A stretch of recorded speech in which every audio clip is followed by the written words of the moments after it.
Bom dia, pessoal. Hoje daremos continuidade aqui à nossa aula sobre a Reforma Protestante, certo? Iniciamos essa aula na aula passada e a gente começou vendo o seguinte, que a Reforma Protestante ela surge no momento em que uma série de acontecimentos eles ocorrem aí na Europa e no mundo. Na verdade, é uma conexão entre a Europa e os países da América, né? As grandes navegações, e aí vai dar início também ao surgimento dos regimes absolutistas, que a gente vai ver mais na frente. Então, a Reforma Protestante ela vai ser um acontecimento entre uma série de acontecimentos que vão ocorrer aí no final do século XV e início do século XVI, certo? Esses acontecimentos eles estarão relacionados e eles vão contribuir para a passagem da Idade Média para o início da Idade Moderna, ok? Então, vamos iniciar aí vendo aí o que foi então a Reforma Protestante, o conceito da Reforma Protestante. Pode considerar então, como tem dizendo aí, um movimento que começou no século XVI, com uma série de tentativas de reformar a Igreja Católica e que culminou com a divisão e o estabelecimento de várias igrejas cristãs, das quais se destacam o luteranismo de Martinho Lutero, ok?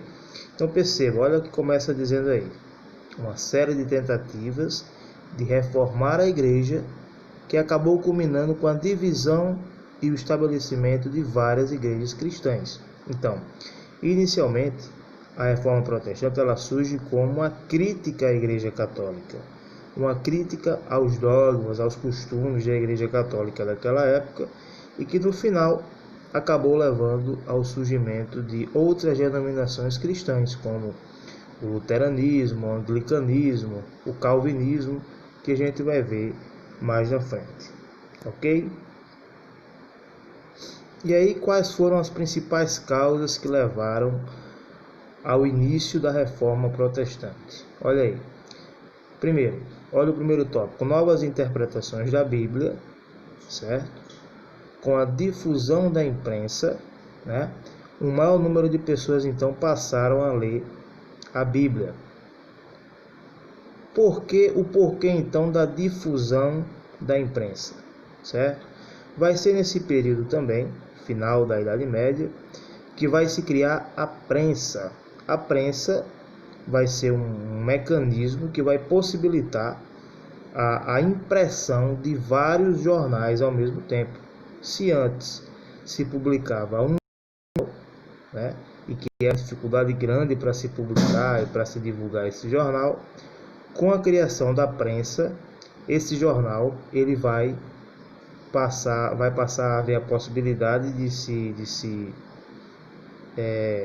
produzir vários jornais, certo? A prensa é como se fosse a Xerox de hoje em dia, Vários jornais então vão passar a ser impressos, certo? Isso vai o que? Vai possibilitar, a gente está falando de jornal, mas a Bíblia vai passar por essa ferramenta também. E aí várias outras Bíblias vão passar a ser produzidas, certo? E interpretadas.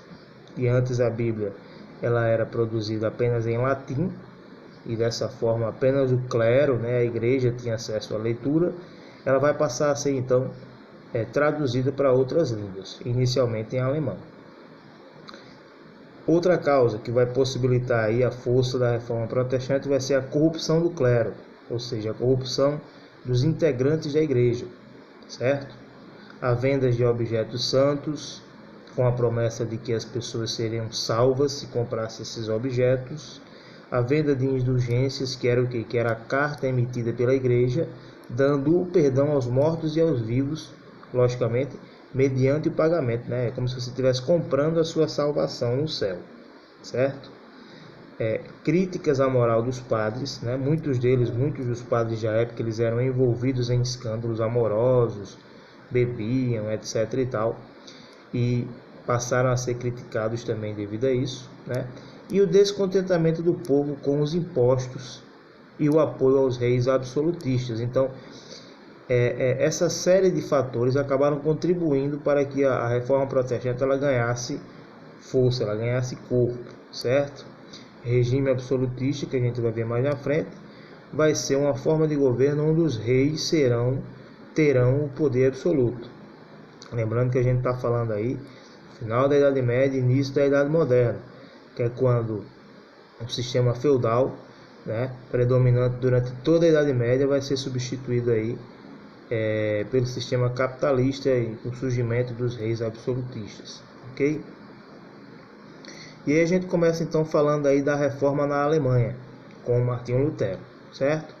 Então Lutero ele foi um dos primeiros a contestar os dogmas, os costumes da Igreja Católica, certo? Então ele fixou na porta de uma igreja de Wittenberg as 95 teses. Nessas 95 teses, ele criticava aí vários pontos da doutrina católica. E quais eram os fundamentos da doutrina luterana? Vou citar alguns aqui. A salvação humana ela era possibilitada apenas pela fé em Deus e não pela compra de santos, de indulgências, não. Somente a fé em Deus poderia salvar, certo? O sacramento ele era praticado através da Eucaristia e o batismo. O rito religioso ele era praticado através de um culto simples,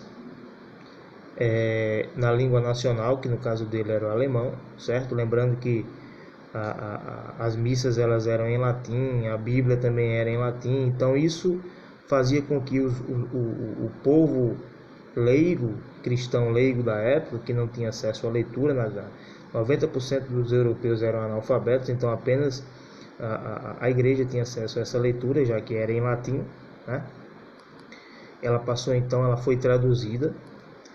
E as áreas de influência da reforma de Lutero foi a norte da Alemanha, Dinamarca, Noruega, Grécia e a Finlândia, certo? A reforma calvinista também foi uma reforma que ocorreu aí no mesmo período, certo? Ela teve início aí com João Calvino em Genebra. Aí a gente vê os fundamentos da doutrina calvinista.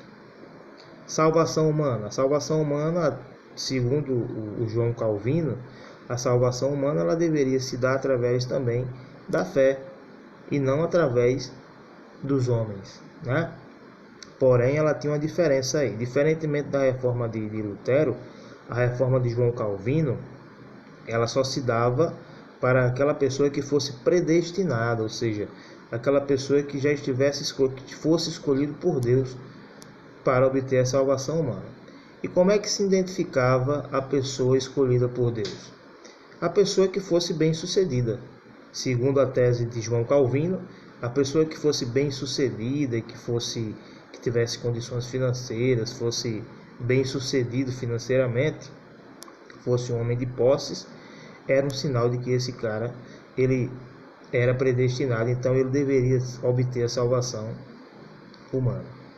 O sacramento também era através da Eucaristia e o batismo, e o rito religioso era através de um culto simples também, língua nacional, no caso a língua francesa, que era a língua do João Calvino. E as áreas de influência da reforma calvinista, né, foi a Suíça, a França, a Inglaterra e a Escócia. E por último, a reforma anglicana. A reforma anglicana ela ocorreu na Inglaterra, certo? Através do rei Henrique VIII. E como é que se deu então essa reforma anglicana? O rei Henrique VIII, ele era um cara muito mulherengo, e ele queria se separar da esposa, né, para casar novamente. Só que o Papa, de acordo com as leis católicas, não permitia que isso acontecesse, só se fosse em caso de viuvez, né? Ele se tornasse viúvo. E tinha aí um fator também, o Papa ele era primo da esposa do Henrique VIII, então ele não apoiou essa separação. O rei Henrique VIII então aproveitou o momento para quebrar os laços com a Igreja Católica.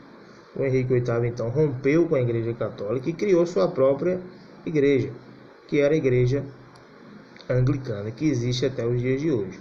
Então o rei Henrique VIII, rompendo com a Igreja Católica, ele então passa a aumentar a sua influência e passa a ter mais poder também, certo? Quais eram então os fundamentos do anglicanismo? Primeiro, salvação humana também, através da fé em Deus e não através da fé nos homens, nos padres, não. Somente de acordo com o anglicanismo, somente a fé em Deus poderia salvar. O sacramento se dava através da Eucaristia e o batismo, assim como o calvinismo e o luteranismo. O rito religioso se dava através de um culto, conservando a forma católica. No caso do anglicanismo, preservou-se a forma católica. E a língua utilizada era a língua nacional inglesa. E a área de influência do anglicanismo até hoje é a Inglaterra. Ok? É isso, pessoal. Ficamos por aqui. Passarei um exercício para vocês agora. Até a próxima aula.